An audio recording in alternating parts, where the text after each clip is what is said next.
हमारे सभी दर्शकों को सादर प्रणाम। जय श्री कृष्ण। आज मैं आपको वृश्चिक लग्न और सप्तम भाव में राहु का क्या फल होगा इसके बारे में जानकारी दूंगा। यदि आपकी वृश्चिक लग्न की कुंडली है और सप्तम भाव में राहु बैठा हुआ है या लिखा हुआ है तो ऐसी स्थिति में उस राहु के क्या फल हो सकते हैं, वैवाहिक जीवन कैसा रहेगा, व्यापारिक स्थिति कैसी रहेगी, स्वास्थ्य वाली स्थिति कैसी रहेगी, इसके बारे में जानकारी दूंगा। और आपको क्या क्या सावधानियां रखनी हो सकती है, राहु के क्या दुष्प्रभाव हो सकते हैं, उसको भी इस वीडियो में क्लियर करूंगा। और राहु कब अशुभ हो सकता है इसके बारे में भी जानकारी दूंगा। तो वृश्चिक लग्न की कुंडली में 7वें भाव में राहु का क्या फल होगा, केवल राहु के बारे में बात करेंगे। और वृश्चिक लग्न वालों के लिए यह वीडियो महत्वपूर्ण है, चाहे लड़का हो चाहे लड़की, विवाह के बारे में जान सकते हैं। अब वृश्चिक लग्न को समझने के लिए सबसे पहले आपको अपनी लग्न कुंडली देखनी पड़ेगी। लग्न कुंडली कैसे देखें, तो जो भी आपके पास कुंडली बनी हुई है उसे जब आप खोलेंगे तो सबसे पहले जो बनी हुई कुंडली आएगी, सबसे पहले जो कुंडली आपको मिलेगी वहाँ पर लिखा हुआ मिलेगा लग्न चक्र या लग्न कुंडली या जन्म कुंडली या जन्म चक्र, ऐसा लिखा हुआ मिलेगा। आपको राशि कुंडली, राशि चक्र, नवमांश कुंडली ये नहीं देखनी, केवल जन्म कुंडली, लग्न कुंडली को देखना है, जिसे D1 चार्ट भी कहते हैं। अब यहाँ पर एक विशेष बात यह है कि आप जैसे यहाँ पर चित्र से भी समझ सकते हैं, कुंडली जो है उसमें सभी भावों के नाम होते हैं, अलग अलग भाव का अलग अलग नाम होता है। जैसे यहाँ पर इस कुंडली में आप देख रहे हैं, जहाँ लग्न लिखा है वह प्रथम भाव कहलाएगा, जहाँ द्वितीय भाव लिखा है वह द्वितीय भाव ही कहलाएगा, जहाँ तृतीय भाव लिखा है, तीसरा भाव लिखा है, वह तीसरा भाव ही कहलाएगा, जहाँ चतुर्थ भाव चौथा भाव लिखा है वह चौथा भाव ही कहलाएगा। और आज का विषय सप्तम भाव से संबंधित है, तो आप ध्यान से देखें सप्तम भाव कहाँ पर लिखा हुआ है इस कुंडली में, उस खंड को सप्तम भाव ही कहेंगे।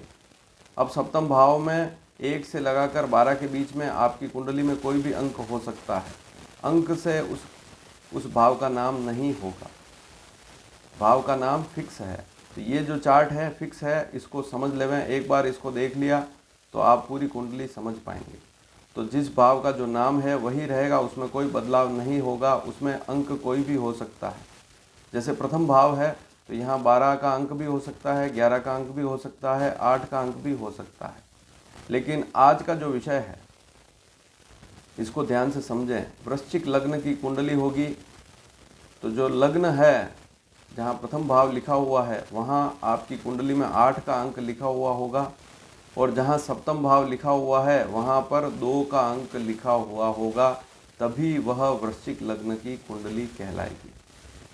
तो इसे ऐसे समझना है, और इसका क्रम ऐसे उल्टा चलता है। जैसे द्वितीय भाव है तो यहाँ 9 का अंक होगा, तृतीय भाव में 10 का अंक होगा, चतुर्थ भाव में 11 का अंक होगा, और पंचम भाव में 12 का अंक होगा, छठे भाव में, षष्ठ भाव में, छठे भाव में यहाँ पर आप देखेंगे 1 का अंक होगा।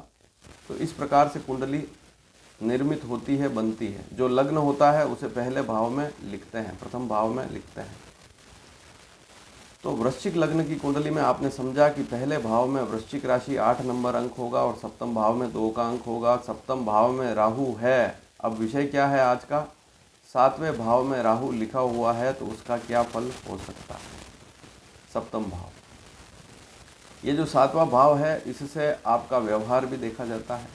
ये 7वां भाव, इससे आपका शरीर, स्वास्थ्य, आपकी आयु, इसके बारे में भी जाना जाता है, व्यापार के बारे में भी जाना जाता है, विवाह के बारे में जाना जाता है, सगाई कब होगी, वैवाहिक स्थिति कैसी रहेगी, पत्नी कैसी होगी, इसकी स्थिति यहाँ से जानी जाती है। पार्टनरशिप व्यवसाय कैसा होगा, इससे भी इस विषय को समझ सकते हैं।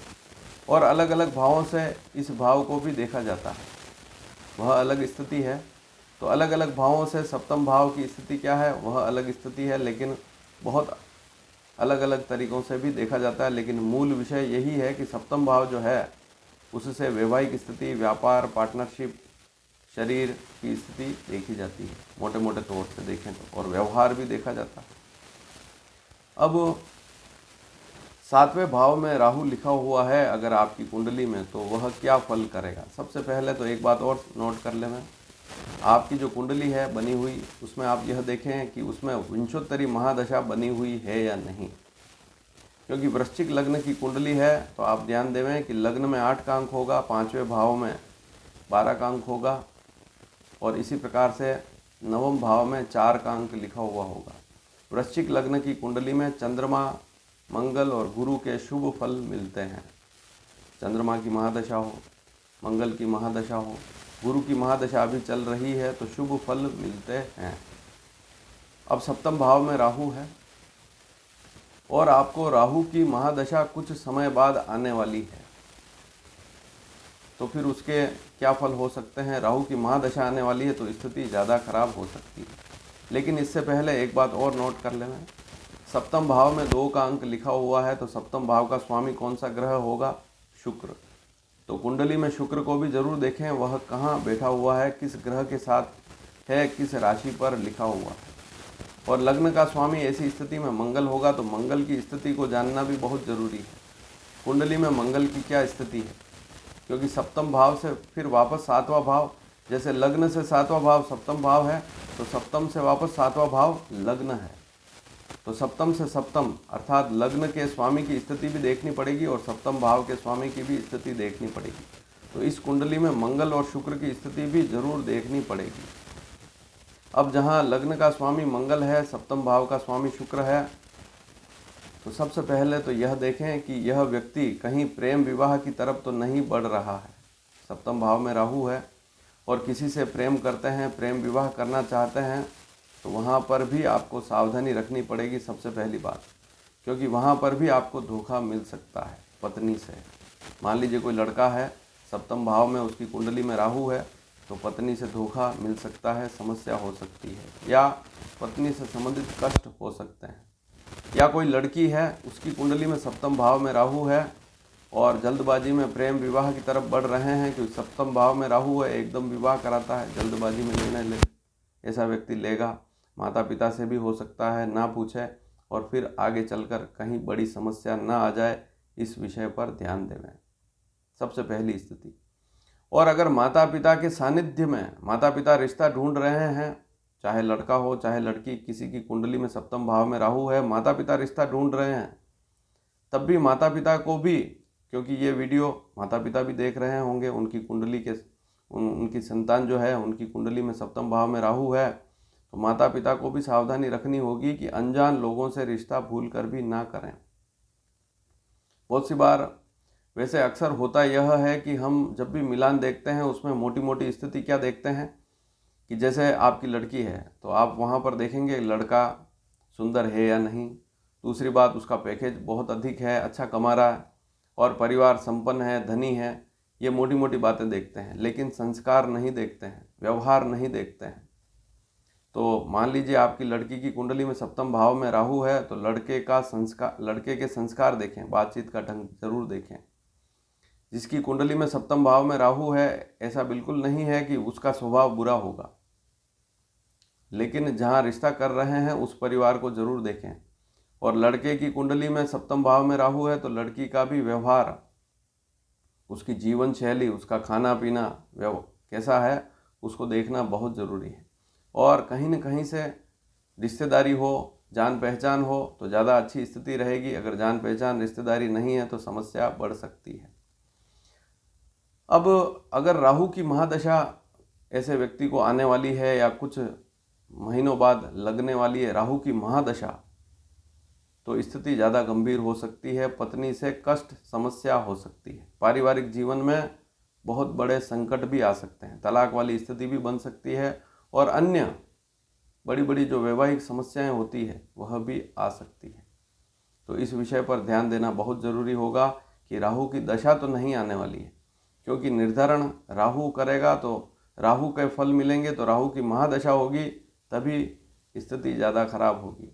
अगर अंतरदशाएं आती है, दशा कोई अन्य है, अंतरदशा आती है, तो स्थिति वहाँ ज़्यादा खराब नहीं होती है, इस बात को समझना भी बहुत ज़रूरी है। और कुंडली में मंगल शुक्र की स्थिति अगर अच्छी है तो स्थिति में फिर भी सुधार होगा, लेकिन फिर भी क्योंकि वृश्चिक लग्न मंगल की कुंडली है, इस लग्न का स्वामी कौन है? मंगल। और मंगल की कुंडली में राहु के फल अच्छे नहीं मिलते हैं। राहु वृषभ राशि पर मित्र राशि पर है। वृषभ राशि पर सप्तम भाव में राहु है, शुक्र की राशि पर राहु है। शुक्र राहु दोनों मित्र हैं। मित्र होने के बाद भी समस्या रहती है। और प्रेम विवाह और कहीं जल्दबाजी में विवाह कर रहे हैं, जैसे आयु बहुत अधिक हो चुकी है, 33 साल, 34 साल, 35 साल, और अब सोच रहे हैं कि जो भी रिश्ता आ जाए कर लें, तो ऐसी स्थिति में भी ध्यान देना पड़ेगा। अन्यथा फिर एक तो लेट विवाह किया, उसके बाद भी समस्या आ गई। और राहु की दशा आने वाली है, तो ध्यान देना पड़ेगा। और राहु के जाप, वैदिक मंत्रों के जाप अवश्य कराएं ऐसी स्थिति में। अब कोई लड़का है चाहे लड़की है, अच्छी नौकरी चल रही है।